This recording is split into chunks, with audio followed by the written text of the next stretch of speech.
Well, if you have not been to the Jimmy Kimmel Comedy Club, what is wrong with you? Get over there. It's really cool. And right now, you want to get tickets to see Letters from a Nut. That nut joining me right now, the star, Patrick Warburton, back here on the Morning Blend to talk to us about his opening weekend. I know the shows went well. You've got a couple more shows coming up here on the 25th. Tell me all about this nutty show. Yeah, well, Barry Martyr, who's Jerry Seinfeld's producing partner, has been punking corporate America for decades now. So he's got these 9 best-selling books. Barry and Jerry do Comedians in Cars, getting coffee. They've been best friends for years. They talk like an hour on the phone every day. Barry's the one who wrote these books. And so he had approached me about doing these shows a few years back. And then I thought to myself, the only way this really makes sense is to integrate my buddy Mike Wilson, who's one of the best impersonators in the world, to do the corporate responses. So I open the show in about 15 minutes, and then I bring my secret weapon, Mike, out.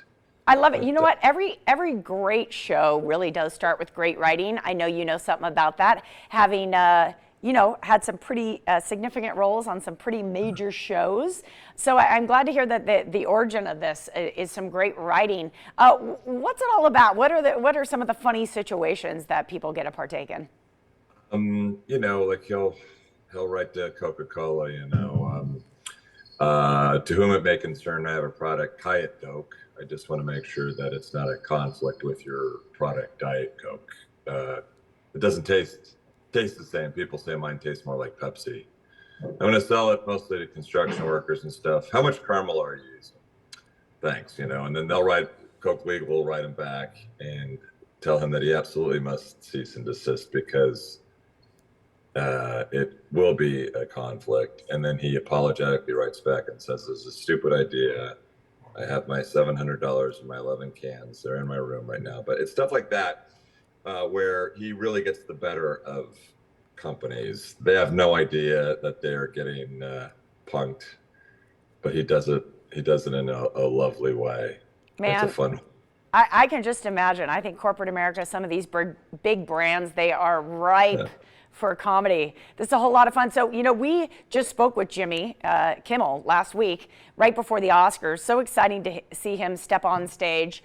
And he loves having his name on this comedy club here in Vegas. He grew up here. So this really means a lot to him. And I don't know, what's your experience been like at the club? Because we love it. I go frequently. Oh, it's great. Yeah. I want one of my own one day. Jeez. Guess you really got to make it to the big time before you get your own joint. Brad Garrett's got one out there, doesn't he? That's right. Certainly does. It's the one impression I do. I had to pull that one out. Yeah. All right. Well, it's been great talking to you, my friend. How can people get tickets here and come down and see you the 25th through the 28th? Well, I think you can go to Jimmy Kimmel Comedy Club. You can get in there, or Ticketmaster.com, I believe. Brilliant. 2 easy places to get tickets and come down and meet Pat. Are you going to be doing any meet and greet before and after? Because people always like to get up close and personal when they come down to the club. I know they do. I don't believe we're doing any meet and greets, but I don't know. That may change. We'll see. All right. Well, I'm giving you a little nudge, man. People want to shake your hand. Patrick Warburton, Letters from a Nut at Jimmy Kimmel Comedy Club, the 25th through the 28th. Check it out. Go down. Get tickets. Yes. Come on down.